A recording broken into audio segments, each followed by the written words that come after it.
In this video, we're going to be introducing organic reactions. Chemical reactions happen when molecules collide with one another.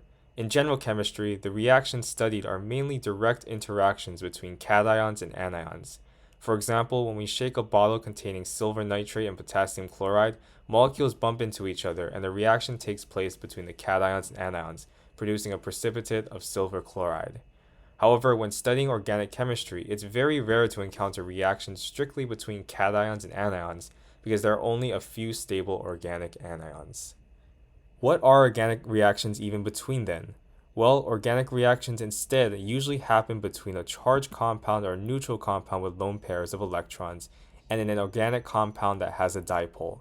For example, let's take a look at two possible interactions, one between the cyanide anion and formaldehyde, and another between water and formaldehyde. We see that they are electrostatically attracted to each other. In the first example, the negative charge on the cyanide anion is attracted to the partial positive charge on formaldehyde. Similarly, a lone pair of electrons on water is attracted to formaldehyde's partial positive charge. However, even without charges or lone pairs of electrons present, reactions can still happen by just the overlap of molecular orbitals. The interaction between filled and unfilled orbitals overcome molecule-molecule repulsion and create a reaction. An example could be the interaction between ethylene and bromine. No charges or dipoles are present, but the electrons from the pi bond in ethylene interact with bromine's empty anti-bonding orbital. Charges and dipoles help bring molecules together, but reactions can still occur just through orbital interactions alone if they possess the right amount of energy and are positioned correctly. The importance of orbital overlap cannot be stressed enough.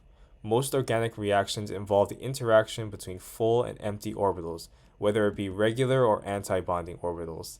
Therefore, molecules must be aligned correctly and possess enough energy for a reaction to begin.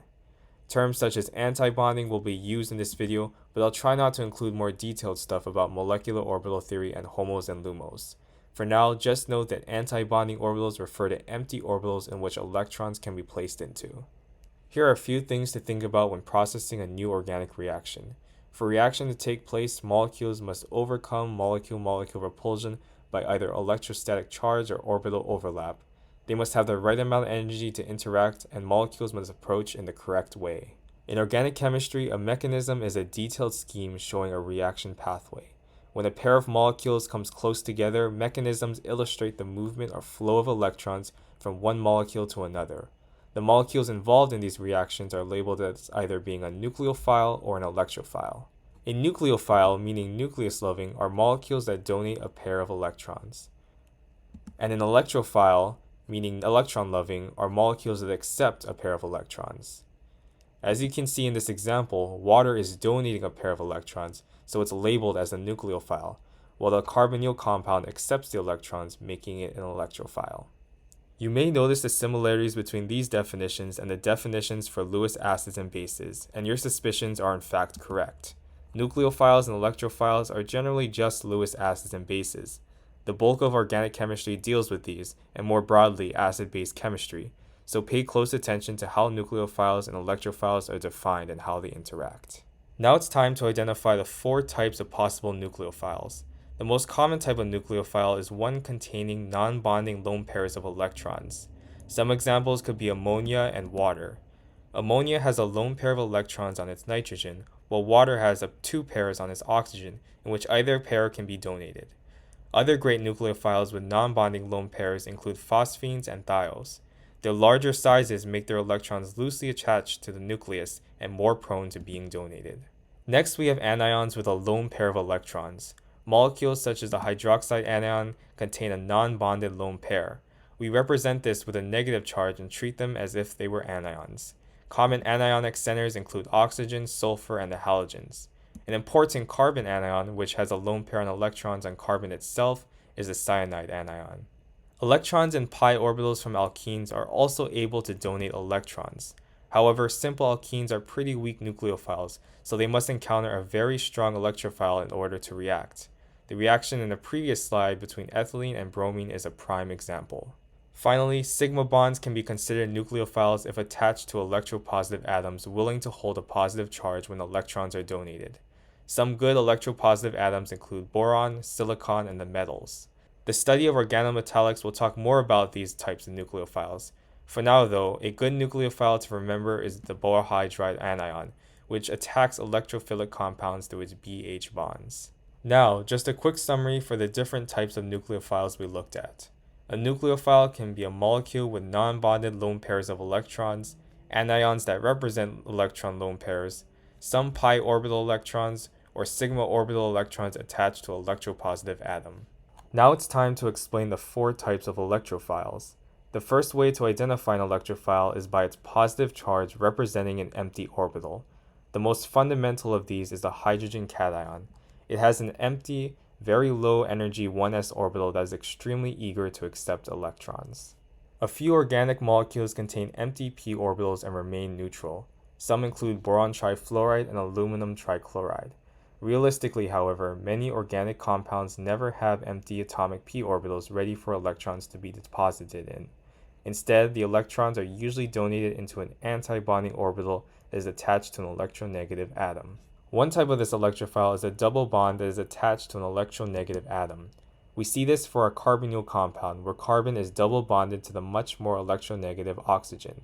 Being attached to an electronegative atom is essential for bonding. Polarization makes the carbon center partially positive and open for electrons to attack it. For a double bond interaction, the electrons donated by the nucleophile are put into the electrophile's pi antibonding orbital, or pi star. And since it's put into an antibond, a normal bond must also break on the electrophile simultaneously. For this example, the pi bond connecting the carbon and oxygen on the carbonyl compound is broken while a CN bond is made.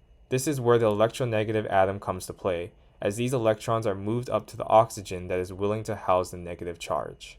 Finally, single bonds to electronegative atoms can act as electrophiles. For single bonds in electrophiles, electrons from the nucleophile are moved into a sigma antibond or sigma star. At the same time, a normal single bond is broken and these electrons are moved onto the electronegative atom. Here's a mechanism that involves ammonia reacting with hydrochloric acid. Nitrogen's lone pair of electrons are moved into the HCl antibond, while at the same time the HCl bond breaks.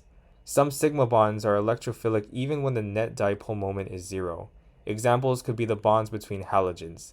This is because the orbitals are too large and they overlap poorly, making it easier for electron donation. Our example again could be the reaction between ethylene and bromine.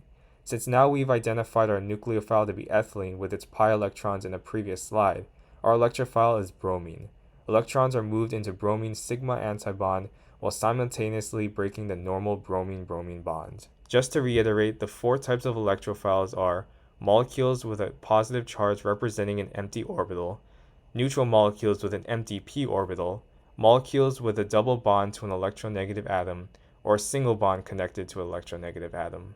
Mechanisms are represented by the use of curly arrows like this one. You've already seen a bunch used in previous slides, and we'll break down the specific guidelines on how to illustrate them during a reaction. As mentioned previously, a mechanism shows the flow of electrons moving from a nucleophile to an electrophile. Curly arrows explicitly show this movement. We'll either see lone pairs of electrons transferring from the nucleophile to the electrophile to create a bond, or bonds that transfer their electrons. A general rule is that curly arrows always start on something that represents a pair of electrons. It can either be a lone pair of electrons, a negative charge, or a bond. Here's one example to break down the use of curly arrows. We first need to identify our nucleophile and electrophile. We can see that the borohydride anion is donating a pair of electrons from its BH bond, so that is going to be our nucleophile. Our electrophile then is going to be the carbonyl compound. We use a curly arrow first to show that the electrons are attracted to the partial positive charge on the carbon. Since these electrons are going into a pi antibond, another bond must break. This will be the pi bond between carbon and oxygen, and the electrons will sit on the most electronegative atom, which is oxygen. Our products for this step will be borane and a molecule that has a new CH bond and oxygen with a negative charge on it. In conclusion, here are a few things we learned. The first one is defining a mechanism, nucleophile and electrophile. We learned how to identify the four types of nucleophiles and electrophiles, and we were given some rules on how curly arrows create a specific mechanism. I hope this video was helpful. If so, please like and subscribe. Thanks.